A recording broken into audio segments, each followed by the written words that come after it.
ये जो क्लास है, अभी हम जैसा कि पिछली बार भी मैंने आनापानसति ध्यान में लिया था, पंचस्कंद के बारे में मैंने थोड़ी सी चर्चा करी थी उस दिन।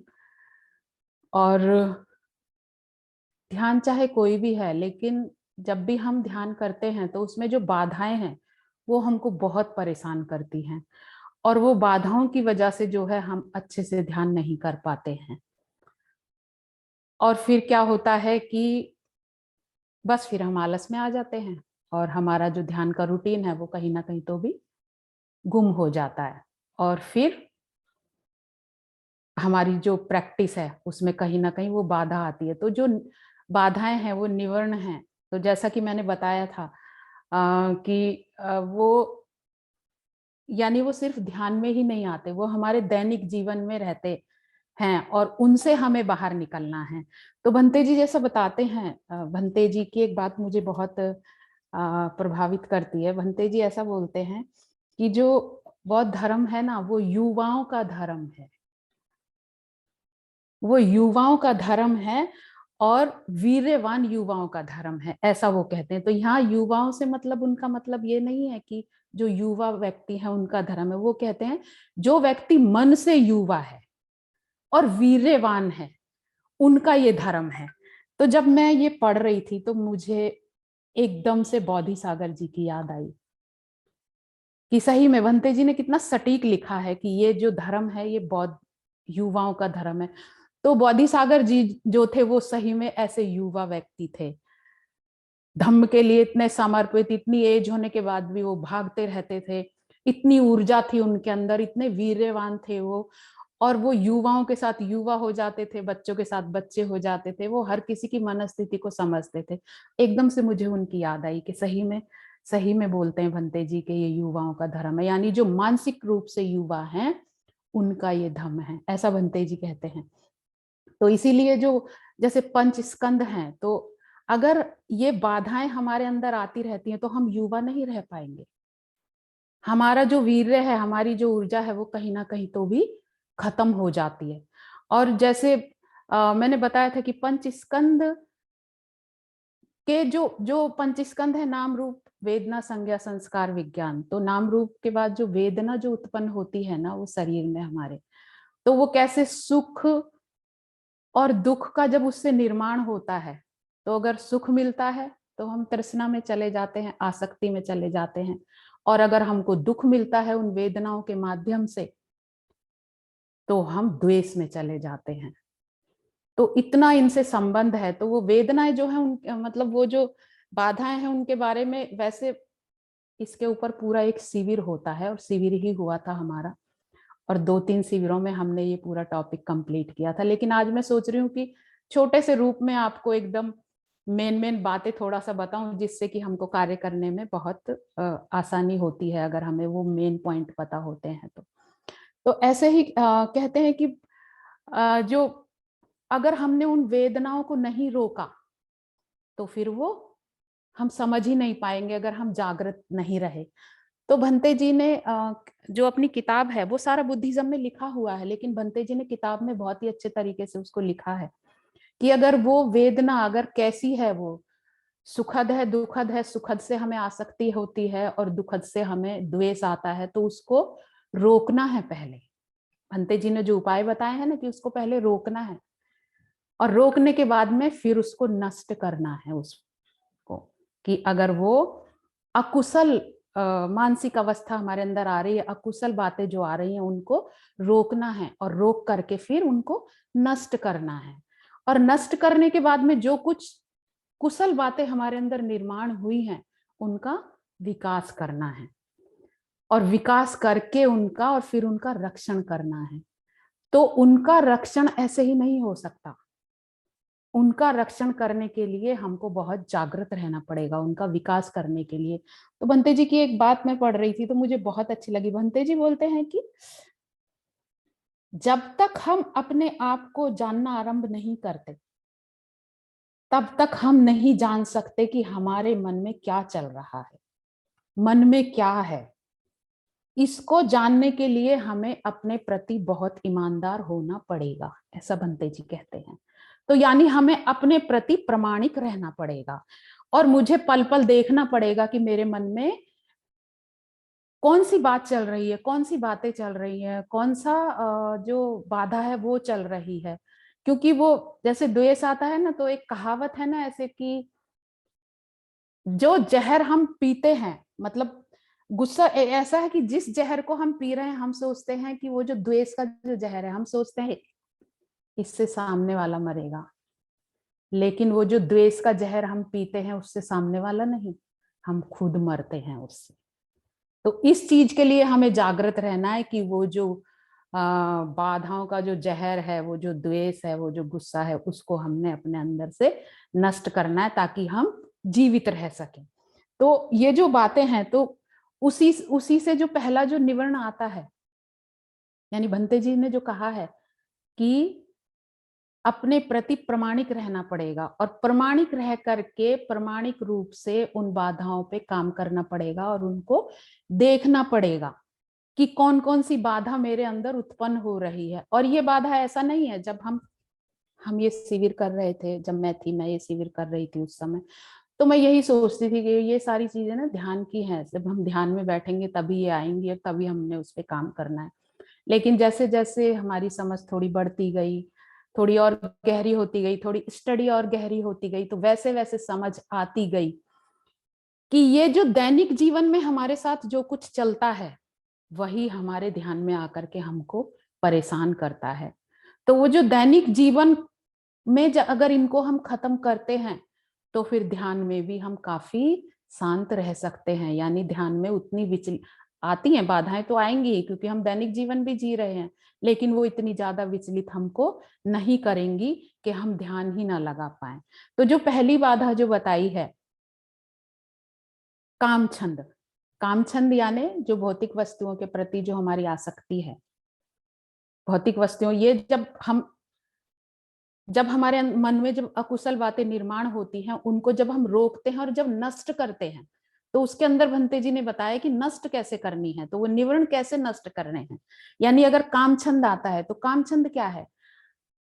हम जब दैनिक जीवन जीते हैं, तो हमारे आसपास का जो वातावरण है, हमारे जो भौतिक वस्तुओं के प्रति जो हमारी आसक्ति रहती है, और उस आसक्ति से जो हमारी तृष्णा निर्माण होती है कि मुझे ये भी चाहिए, मुझे ये भी चाहिए, मुझे ये भी चाहिए, है ना। अभी छोटी गाड़ी है तो बड़ी गाड़ी चाहिए, ये कपड़े ज्यादा अच्छे नहीं, आजकल चलन में दूसरे कपड़े हैं, आजकल तो पैंट का फैशन नहीं तो प्लाजो का फैशन आ गया है, तो आजकल ऐसे कुर्ते का फैशन आ गया है, तो उस हिसाब से जो है हम चलने लगते हैं, और उससे क्या होता है, हमारी तृष्णा और ज्यादा बढ़ती जाती है। हम अवेयर नहीं रहते, हम सोचते हैं हमने जमाने के साथ चलना है, और उसमें हम अपना ये भी भूल जाते हैं कि मेरी कैपेसिटी कितनी है, यानी मेरी जो मंथली जो आय है वो कितनी है, क्या उसमें मैं कर सकती हूँ उतना कि नहीं।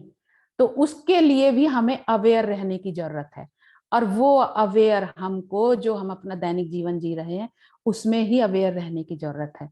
तो हम उन चीजों से, उस आसक्ति से थोड़ा सा खुद को दूर कर सकते हैं, है ना।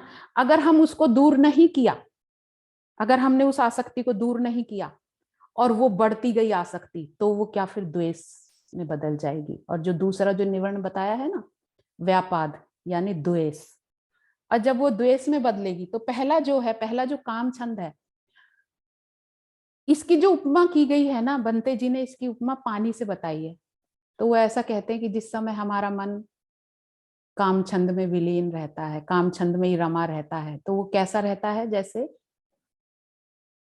कलरफुल पानी या साबुन का चूरा जैसे पानी में मिला देते हैं ना, रंग बिरंगा पानी, बहुत सारे कलर उसमें अगर पानी में डाल दिए गए, तो वो वाला पानी, इस तरह से पानी से उपमा की गई है कि वो पानी तो है, लेकिन उसकी शुद्धता नष्ट हो चुकी है। तो हम भी ऐसे ही जीवन तो जीते हैं, लेकिन हमारे जीवन की जो शुद्धता है, यानी जो हम अच्छा जीवन जी सकते हैं, उस भाग दौड़ में, उस तृष्णा में, उस आसक्ति में हम अपने जीवन की वो शुद्धता कहीं तो भी खो देते हैं। तो कितनी सुंदर उपमा बंते जी ने उसमें बताई है, पानी से जो की गई है कि रंग बिरंगा जो पानी है। फिर दूसरा जैसे द्वेष आता है, व्यापाद जिसको बोलते हैं पाली में, तो यानी द्वेष, अगर वो सब चीजें पूरी नहीं होती हैं तो मन में द्वेष निर्माण होता है। और जब मन में द्वेष निर्माण होता है तो फिर हमको मालूम है कि क्या होता है द्वेष निर्माण होने से, कि अगर गुस्सा आया तो किसी को मार दिया, पीट दिया, और फिर उससे क्या होता है, मतलब मन में ऐसे ऐसे उबाले आने लगते हैं ना, ऐसे माथा तमतमा जाता है और चेहरा लाल हो जाता है ना। हम देखते हैं जब भी हमको गुस्सा आता है, कई बार बच्चे ही कुछ करते हैं तो बच्चों के ऊपर गुस्सा आता है, हस्बैंड के ऊपर आता है, बाहर कहीं सब्जी लेने गए, सब्जी वाले ने ज्यादा रेट बता दिए तो भी गुस्सा आ जाता है। तो अगर हम अवेयर नहीं रहते तो यानी हमारा जो द्वेष है, और एक गुस्सा ऐसा होता है कि गुस्सा ऊपर नहीं आता लेकिन मन में द्वेष आता है, वो ज्यादा खतरनाक है। उसको आप जब नो योर माइंड एक सब्जेक्ट है, सुबुद्धि जी ने दिया है, उसको जब आप पढ़ेंगे तब उसमें मन की अवस्थाओं में वो आता है कि वो कितना, वो क्रूरता वाला रूप होता है। यानी हम ऊपर से वो नहीं निकालते, गुस्सा तो कहते हैं ना, गुस्सा किसी ने कर दिया तो भड़ास निकल गई, लेकिन एक जो द्वेष जो अंदर ही अंदर निर्माण होता है और दूसरे को देख के जलन पैदा होने लगती है, वो सबसे ज्यादा डेंजरस होता है। तो इस ये बहुत ही ज्यादा डेंजरस है। तो इसकी उपमा दी गई है खौलता हुआ पानी जैसे होता है ना, खौलते हुए पानी से द्वेष की, व्यापाद की उपमा दी गई है कि जिस प्रकार से जब गुस्सा आता है तो आदमी को कुछ पता नहीं रहता और उठा के पटक देगा, किसी को मार देगा। इसी प्रकार से कि पानी जब तक खौल रहा है अंदर ही अंदर तब तक तो वो ठीक है, लेकिन जैसे ही वो किसी के पैर पे अगर एक बूंद भी टपका ना तो उसको जला देता है, वो उसको बहुत पीड़ा देता है। तो वैसे ही इंसान की बातें होती हैं, जब द्वेषपूर्ण मन से आदमी बातें करता है ना, तो सामने वाले को अगर उसने कहा तो उसको एक तरह से वो जला देता है, यानी सामने वाले को बहुत ज्यादा दुख पहुंचाता है। तो ऐसे खौलते हुए पानी से उसकी उपमा दी गई है। तो यहाँ पे बताते हैं भंते जी कि अपने लिए थोड़ा सा जागृत रहना है कि वो द्वेष मुझे ना आए। तो ये सिर्फ ध्यान में ही नहीं रहता, ये हमारे दैनिक जीवन में सब ये चीजें रहती हैं। और फिर जब वो गुस्से पे अगर हम काम नहीं कर पाते, उस द्वेष पे अगर हम काम नहीं कर पाते, तो वो कैसे चिंता और स्थिरता में बदल जाता है। चिंता और स्थिरता, जो तीसरा निवर्ण बताया गया है, अस्वस्थता, यानी हमने देखा होगा कि हमने किसी को बोल दिया घर में लड़ाई हुई, मैं एक बहुत साधारण तरीके से बता रही हूँ यहाँ पर, कि घर में कुछ लड़ाई हुई, कुछ हुआ, तो अगले दिन ही हम कहेंगे मेरा बहुत दिमाग खराब हो रहा है, मेरे सर में बहुत दर्द हो रहा है, रात ऐसे हो गया, या कल या उससे मेरी लड़ाई हो गई, झगड़ा हो गया, तो क्या हुआ, अस्वस्थ हो गई ना मैं। और फिर चिंता रहने लगी कि अब क्या होगा, कैसे होगा, मैंने उसको ऐसा क्यों कह दिया। तो ये यानी ये जो निवर्ण है ना, ये भी एक दूसरे पे डिपेंड, मतलब एक दूसरे के साथ बंधे हुए हैं ये, कि अगर एक चीज होगी तो दूसरी उसके साथ में हमारे साथ आनी ही आनी है। तो उस चिंता स्थिरता को अगर हम नहीं ध्यान रखेंगे तो वो कैसा है कि मन में बहुत ये चलता है, कभी किसी के लिए गुस्सा आएगा, कभी खुद के लिए यानी पाप देसना का भी भाव आएगा कि शायद मैंने गलत तो नहीं कर दिया। यानी दिमाग में बहुत कुछ चलता है उस समय, जब चिंता और स्थिरता रहती है ना, तो बहुत कुछ चलता है। तो उसकी उपमा यहाँ पे दी गई है, यानी जो तेज हवाएं, आंधी और तूफान जिस पानी में आता है ना, किसी झील के ठहरे हुए पानी में अगर तेज हवाएं, आंधी और तूफान आएगा तो वो कैसे हिलता है, कैसे हिलोरे मारता है वो, और जाके टकराता है, साइडों से जाकर के टकराता है। तो इस तरह के पानी की उसमें उपमा दी गई है। तो ये सब हमारे मन की अवस्थाएं बताई गई हैं, ये कोई ऐसे नहीं है, ये हमारे मन की अवस्थाएं कि मन उस समय ऐसा होता है कि जब हम अस्थिर होती है ना मन की अवस्था, ओदित्य कोकृत्य बोलते हैं उसको उसमें पाली भाषा में। तो मन की अवस्था जब ऐसी होती है तो कैसे हिलोरे मारता है मन, कभी किसी से लड़ गए होंगे तो रोना भी आएगा, बहुत गुस्सा भी आएगा, बहुत कभी कभी बहुत रोने का भी मन करेगा, और उससे क्या होगा, बीमार हो जाएंगे। और जैसे कहते हैं ना कि मतलब मेरा तो खुद का भी अनुभव है कि कभी टेंशन ज्यादा हो जाए, चिंता हो जाती थी पहले मुझे बहुत ज्यादा, तो मेरे को एसिडिटी बहुत बनने लगती थी। तो समझ में आ जाता था कि भाई ये बहुत जो टेंशन हो रही है ना उसकी वजह से ये है सब। और मतलब उसका जो असर है मानसिक अवस्था का वो हमारे शरीर पे भी दिखने लगता है और हम बीमार हो जाते हैं। तो इस तरह से ये बताया है इसका, चिंता और स्थिरता। और जब ये चिंता और स्थिरता बढ़ जाती है, बढ़ने लगती है, तो उसके बाद में क्या होता है, हम पस्त पड़ जाते हैं, बिस्तर पे लेट जाते हैं, है ना, और बस सोचते हैं अभी जो हो रहा है वो होने दो, मुझे कोई लेना देना नहीं। और इस तरह की जब हमारी मानसिकता बन जाती है तो हम आलस में चले जाते हैं। फिर कहते हैं ना, अब मुझे किससे कोई लेना देना नहीं है, मैं अपने में मस्त हूँ। तो इस तरीके से अगर हम बहुत साधारण तरीके से अगर हम धम्म को देखते हैं, बहुत साधारण तरीके से अगर हम धम्म जीवन को ऊंचाई तक लेकर जाते हैं, इस साधारण स्टार्टिंग से ऊंचाई तक लेकर जाते हैं, तो मुझे ऐसे लगता है कि हम बहुत गहराई में जा सकते हैं। क्योंकि एकदम अगर हम, वो कहते हैं ना, नर्सरी केजी से लेकर अगर पढ़ते हुए आगे बढ़ेंगे तो बहुत अच्छे से सब चीज समझ में आती है। और एकदम से सोचे कि हम 10th का एग्जाम दे लें तो वो फिर हमारे सिर के ऊपर से निकलता है सब। तो इसीलिए बहुत ही साधारण तरीके से अगर हम इनको चिंतन करके इन पे काम करते हैं ना, अपने मन के अंदर की जितनी भी कमियां हैं उन पे काम करते हैं, तो हम बहुत अच्छे से धम्म जीवन में हम आगे बढ़ सकते हैं। तो जब वो आलस्य हमारे अंदर निर्माण होता है तो वो हमको कुछ नहीं करने देता, हमको पस्त कर देता है वो बिल्कुल। और हम आलस में ऐसे डूब जाते हैं कि प्लानिंग करते हैं लेकिन आलसवश नहीं कर पाते, हम कुछ भी नहीं कर पाते। सोचेंगे, वो वाली कहावत है ना, एक कि काल काल करे सो आज कर और आज करे सो अब। तो जो आलसी लोग हैं ना, उन्होंने उसको उल्टा कर रखा है कि आज करे सो कल कर और कल करे सो परसों। और अ, और एक कैसे है कि उम्र पड़ी है बरसों, इस तरह से है ना वो कहावत कुछ, कि देरी का है कि उम्र पड़ी है अभी बरसों। इस तरीके से वो आलसी जो लोग हैं वो उस इतनी कहावत को दूर साकार करते हैं। अभी पड़ी है बरसों। हाँ। तो इस तरह से वो उसको साकार करते हैं। तो इस तरह से हमारी मनोवस्था हो जाती है जब हमारे अंदर आलस निर्माण होने लगता है। तो उस मनोवस्था से निकलने के लिए उसको कैसे पानी की उपमा दी गई है कि जैसे किसी तालाब में या कहीं पे एक जगह पानी इकट्ठा हो गया और उस पे काई जम गई है बुरी तरह से, तो यानी जो उसका अस्तित्व है ना नीचे का, वो कुछ दिखता ही नहीं है, वो काली मैला मैला दिखता है। और फिर हम देखते हैं कि उस समय जब हम आलस में पड़े रहते हैं, हमारी स्थिति, हमारे घर की स्थिति, हमारे परिवार की स्थिति वैसी ही मैली हो जाती है। और हम देखते हैं जब हम आलस में पड़े रहते हैं ना, तो हम सोचते हैं आज तो घर में झाड़ू भी नहीं लगी, आज तो कुछ काम भी नहीं किया, घर ऐसे ही फैला पड़ा है। मतलब ये एक नॉर्मल बात है। नॉर्मल बातों के साथ अगर हम धम्म को जीवन जीने के लिए अगर हम तैयार करते हैं तो बहुत आसान लगता है हमको धम्म जीवन। यानी जैसे बनते ने मैंने स्टार्टिंग में ही बताया ना कि युवाओं का और बहुत ही संघर्षशील और वीर्यवान युवाओं का धम्म है। तो वीर्यवान वो उन्होंने सही कहा है, लेकिन बहुत उसको बोझा लेके नहीं, बहुत आसान तरीके से अगर लेके चलते हैं तो बहुत इजी हो जाता है धम्म जीवन जीना। और फिर जो पांचवा बताया है, पांचवा जो बताया है विचिकित्सा, यानी शंका कुशंका। तो शंका कुशंका यानी जब वो इंसान आलस में जब पड़ जाता है, फिर उसको थोड़ी सी जागृति आती है कि अरे बहुत देर हो गई, बहुत समय ऐसे ही बर्बाद कर दिया, अभी क्या करना है। और फिर वो निर्णय नहीं ले पाता कि अभी क्या करूं, कहाँ से शुरुआत करूं मैं। तो चिंता जो है उसको वो घेरने, ये मतलब शंका उसको होने लगती है कि क्या दोबारा से उठ के खड़ा हो सकता हूँ मैं, क्या दोबारा से अपनी लाइफ को वैसे चला सकता हूँ। इस तरीके से वो निर्णय नहीं ले पाता है कुछ भी।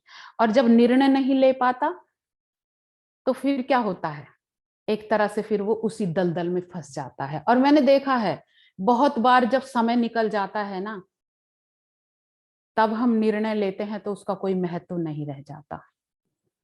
वो एक तरीके से वो समय जो था, जिस समय पे हम अच्छा निर्णय लेकर के कुछ अच्छा कर्म कर सकते थे, कुछ अच्छा डिसीजन लेके प्रोग्रेस कर सकते थे किसी भी चीज में, लेकिन हम निर्णय नहीं ले पाते। और फिर क्या होता है, वो समय निकल जाता है और फिर ऐसे ही हम दलदल में उसी में जहां फंसे थे वहीं के वहीं फंसे रह जाते हैं। यानी हमारे मन की जो प्रोग्रेस करने की जो प्रवृत्ति है वो कहीं ना कहीं तो भी नष्ट होने लगती है उसमें, जब हम विचिकित्सा में फंस जाते हैं, निर्णय कुछ भी नहीं लेते, शंका कुशंका मन में, हर चीज के लिए शंका हम निर्माण करते हैं। इवन आप देखिए, हम अपने घर में ही जब जी रहे होते हैं या धम्म जीवन में ही हम जी रहे होते हैं तो बहुत लोगों पे हम शंका करते हैं, अपने परिवार में ही, अरे ये तो ऐसा नहीं कर सकती है। लेकिन अगर हम अनित्यता को समझते हैं, अगर हम परिवर्तनशीलता को समझते हैं, तो हम समझेंगे कि नहीं, जो व्यक्ति आज ऐसा है कल वो नहीं रहेगा, क्योंकि क्षण क्षण व्यक्ति बदल रहा है, क्षण क्षण प्रकृति बदल रही है, व्यक्ति क्या प्रकृति बदल रही है। हर चीज जो आज नई ली है वो 1 घंटे बाद ही पुरानी होने वाली है, ऐसा ही सब कुछ नहीं रहने वाला। तो इंसान की जो मनस्थिति है वो नहीं कह सकते कि वो वैसी ही रहने वाली है, वो भी बदलने वाला है। कल को उसकी हो सकता है, आज उसकी जो मानसिक अवस्था हो कल बहुत उच्च अवस्था हो सकती है। तो इस तरह से हमारा जो जीवन है हम शंका कुशंका में उसको फंसा के रखते हैं और निर्णय नहीं लेते। तो संभलने की जरूरत है और जागृत होने की जरूरत है। तो उसको बनते जी बताते हैं, उसको जो उपमा दी गई है वो दी गई है कीचड़ भरे भरे दलदल वाले पानी से। यानी वो तो इतना गंदा हो चुका होता है उस टाइम पे कि उसमें से पानी देखना ही मुश्किल होता है। यानी ऐसे समय में हम ऐसे ही हो जाती है हमारी मानसिक अवस्था कि हमारा जो सत्य स्वरूप है, जो अस्तित्व है हमारा, हम उसको ही खो देते हैं ऐसी स्थिति में। जैसे पानी अपना सत्य स्वरूप खो देता है ना कीचड़ में दलदल में, वैसे हम खो देते हैं जब हम अपनी ऐसी मानसिकता बना लेते हैं। तो यहाँ धम्म हमको जागृत रहना सिखाता है। जब मैं ये पढ़ती हूँ तो मुझे बहुत ही ये लगता है कितने डीप तरीके से धम्म में ये चीजें सब बताई गई हैं, कितना चिंतन करके ये सारी चीजें बताई गई हैं। तो बड़ी कृतज्ञता आती है धम्म के ऊपर, संघ के ऊपर, भंते के ऊपर, बाबा साहब के ऊपर जो हमको ये धम्म दे के गए, भंते के ऊपर जिन्होंने संघ निर्माण किया है और भंते ने अपने अनुभव से ये सारी किताबें हमको लिख के दी हैं। तो ये सारी चीजें अष्टांगिक मार्ग के सम्यक व्यायाम में ये सब बहुत अच्छे से दिया गया है। आप सब लोग पढ़ सकते हैं, लेकिन पढ़ते समय हो सकता है थोड़ा आपको टफ लगे वो, लेकिन अगर आप पढ़ेंगे और थोड़ा चिंतन करेंगे तो वो बहुत अच्छे से उसको समझ पाएंगे। उसके बाद में फिर जब ये सारी चीजें हम करते हैं लेकिन फिर भी हमें समझ नहीं आता, अगर हम ये जीवन जी रहे हैं तो फिर भी समझ में नहीं आता तो कैसे करना है। तो भंते लिखते हैं कि अगर व्यक्ति चाहे तो इन निवरणों पर विजय प्राप्त कर सकता है आसानी से, बस उसको प्रयत्न करना पड़ेगा। ये जो निवर्ण है ना, ये जो मानसिक अवस्थाएं हैं सारी, ये मानसिक अवस्थाएं ही हैं, इन पे विजय प्राप्त कर सकता है। तो विजय प्राप्त करने के लिए भंते बताते हैं कि जो भी कुछ हमारे अंदर ये निवर्ण पैदा हो रहे हैं उसके परिणाम के प्रति आप जागृत रहिए। यानी ये जो कुछ भी मैं कर रही हूँ या कर रहा हूँ या मेरे मन में जो भी आ रहा है इसका परिणाम क्या होने वाला है ना। अगर कामछंद में मेरा मन फंसा है तो कामछंद यानी वो आसक्ति से मुझे क्या लाभ होने वाला है, मेरा नुकसान ही होने वाला है। वो तृष्णा से मैं फंसी हूँ तो मेरा नुकसान ही होने वाला है। तो अगर उसका परिणाम के प्रति हम जागृत रहते हैं तो हम इससे बाहर निकल सकते हैं, इस पे विजय प्राप्त कर सकते हैं। व्यापाद पे अगर गुस्सा हमें आ रहा है, अगर द्वेष हमें आ रहा है, तो उस द्वेष से हमारी कितनी हम हानि करते हैं, किसी को मारना पीटना, और फिर उसके जो परिणाम होते हैं कोर्ट कचहरी तक हो जाते हैं, हम देखते हैं समाज में चारों तरफ। तो अगर हम परिणाम के प्रति जागृत रहते हैं तो मुझे नहीं लगता कि हम ऐसा कुछ करेंगे। और जितने भी केसेस होते हैं ना ये मार धाड़ के, कहीं लिखते हैं 100 रुपए के ऊपर ही उसकी हत्या कर दी गई, 200 रुपए के ऊपर इतने इस पे ये हत्या कर दी गई। तो अगर उस चीज के परिणाम के प्रति हम जागृत रहते हैं तो मुझे लगता है हम नहीं करेंगे। तो बनते यहाँ पे बताते हैं ऐसे किताब में, उसमें ये सब धम्म से ही लिया है बनते जी ने, तो कि परिणाम के प्रति जागृत रहना है। फिर वो कहते हैं कि फिर अगर हम परिणाम के प्रति जागृत होने की हम प्रयास कर रहे हैं लेकिन फिर भी हमको रिजल्ट नहीं आ रहा, तो बनते बोलते हैं कि फिर उसके विपरीत भावना निर्माण कीजिए आप उसके। यानी अगर आपको आसक्ति हो रही है किसी चीज के प्रति तो अनित्यता का चिंतन कीजिए कि कुछ भी तो रहने वाला नहीं है, काहे के लिए मेरी इतनी आसक्ति, इतनी तृष्णा है चीजों के प्रति। धम्म को पढ़िए अच्छे से। यानी जो विपरीत भावनाएं हैं, अगर द्वेष निर्माण हो रहा है तो उस व्यक्ति के प्रति या उस चीज के प्रति आप मैत्री निर्माण कीजिए, मैत्ता भावना ध्यान कीजिए। तो ध्यान बताए गए हैं इसमें सारे, जो विपरीत भावना निर्माण करने के लिए ध्यान बताए गए हैं कि इसके लिए अनित्यता का ध्यान करना है, 6 धातु का ध्यान करना है पहले वाला, और दूसरे वाले में द्वेष में आप मैत्री का ध्यान कीजिए। इसी प्रकार से अलग अलग पांचों के लिए ध्यान बताए गए हैं। उसके बाद में फिर वो कहते हैं कि अगर उसके इतना करने पर भी नहीं हो रहा आपसे कि विपरीत भावना भी आप निर्माण नहीं कर रहे हैं, तो फिर कहते हैं कि फिर छोड़ दीजिए और जो हो रहा है उसको शांत भाव से देखिए। यानी अपने मन को आकाश के समान बना लीजिए। वो कहते हैं ना ध्यान में भी जब हम सीखते हैं तो बताते हैं कि अपने मन को आकाश के समान बनाइए, आकाश में से बादल आ रहे हैं जा रहे हैं, एक जगह टिक कर नहीं रहते। तो अपने मन की अवस्था को ऐसे करना है कि जो भी कुछ हो रहा है, जो भी कुछ घटित हो रहा है, वो से हमेशा नहीं रहने वाला, वो जाने ही वाला है। यानी जैसे बादल आकाश में आते हैं जाते हैं, वो जाने ही वाला है। तो जो परिस्थिति इस समय निर्माण हो रही है वो जाने वाली है, कुछ देर उसे शांत भाव से ठहर के स्थिरता से देखना चाहिए। और फिर ऐसा कहते हैं, चौथा बताते हैं कि अगर फिर भी आपको ऐसा लगे कि फिर भी मैं अपने ऊपर काम नहीं कर पा रही हूँ या कर पा रहा हूँ, तो फिर उनको जबरदस्ती दमन करना है कि नहीं, मुझे अब इन इन चीजों में फंसना ही नहीं है, मुझे इससे बाहर निकलना है। और उसके लिए फिर आप खुद ही, हम मुझे पता है कि जब आदमी जबरदस्ती किसी चीज से हटना चाहता है ना, तो वो उपाय खुद ही खोजता है कि मैं कैसे करके इससे बाहर निकल सकती हूँ। खुद वो व्यक्ति उपाय खोजता है, तो वो उपाय खोजने हैं फिर। और फिर पांचवा कहते हैं कि अगर इतने से भी नहीं हो रहा है तो फिर बुद्ध की शरण में जाइए, सरेंडर कर दीजिए बुद्ध के आगे कि मैं बहुत प्रयास कर रही हूँ धम्म को जानने का, लेकिन नहीं हो रहा, मुझे मार्ग दिखाइए। तो मार्ग दिखाइए यानी वो मार्ग नहीं दिखाएंगे, वो हम ही मार्ग दिखाएंगे खुद को। यानी बुद्ध के गुणों को याद करना है। उस समय बुद्ध के आगे बैठिए, उनको देखिए, उनकी सूरत को निहारिए, उनकी मूर्ति को निहारिए, देखिए कैसे स्माइलिंग उनका फेस है, कितने करुणावान, कितने मैत्रीवान है बुद्ध। उसको याद कीजिए, याद कीजिए उनकी प्रैक्टिस को, बुद्ध के जीवन को याद कीजिए, सिद्धार्थ से लेकर तब तक। और भी ना हो तो मंत्र चांटिंग कीजिए। जैसे मेरे मेरे मुझे अपना याद आता है, जब मैं यहाँ से चेन्नई गई थी 2010 में, बहुत दुखित था मेरा मन, बहुत दुखी था। ऐसे लग रहा था मेरा सब कुछ पीछे छूट गया है। देहरादून में थे हम सब साथ में थे, जैसा लाल जी अभी बता रहे थे कि हम बहुत धम्म चर्चाएं किया करते थे, क्लासों में जाते थे, बोधिसागर जी की क्लास अटेंड करते थे, बहुत कुछ सीख रहे थे। और एकदम से वो सब कुछ छूटा। तो वहां की कुछ ऐसी बातें थी जो मुझे बहुत विचलित कर रही थी जाने के बाद में वहां। अब बहुत परेशान रही मैं करीब 1-1.5 साल। तो मैंने बहुत चिंतन किया, मेरी पुराने जो डायरियां थी, पुरानी नहीं थी उस समय, तो वो नई ही थी, उनको सबको मैंने पढ़ना शुरू किया सबको। और फिर जब मेरे से कुछ भी नहीं हुआ, मैंने धम्माचार्यों के साथ कांटेक्ट भी किया कि मुझसे नहीं हो रहा है ये, मैं कैसे करूं। तो उन्होंने कहा तुम कर सकती हो, कोशिश करो। तो फिर एक दिन मैं ऐसे ही, जो मैंने ये पढ़ती थी, मैं ये जो मैं बता रही हूँ ना आपको अभी कि बुद्ध की शरण में जाना, तो बुद्ध के आगे ही बैठ गई मैं, और मैंने कहा मैं क्या करूं। और फिर मैंने वो सब कुछ करना शुरू किया, और मैंने मंत्र चांटिंग शुरू की। और मैं आपको बताऊं, मैंने काफी दिनों तक मंत्र चांटिंग ही जारी रखा। मैं मैत्ता मैत्री का मंत्र करती थी, मैं शाक्य मुनि मंत्र करती थी, और पूजा के साथ साथ काफी टाइम मेरा पूजा में जाता था। तो और शांति मंत्र करती थी मैं, तो मतलब इस तरह से जिससे मेरा मन शांत हो। तो उसका मुझे बहुत फायदा हुआ। और जब मैं मुझे फायदा हुआ तो मुझे सच्ची में लगा कितना अच्छे तरीके से बता रखा है, कुछ भी ना कर पाओ तो आप इस तरीके से बुद्ध की शरण में जाके आप अपना प्रयास कर सकते हो। और फिर जब आपका मन शांत होगा तो फिर आप अच्छे से अपनी प्रैक्टिस को जारी रख सकते हैं।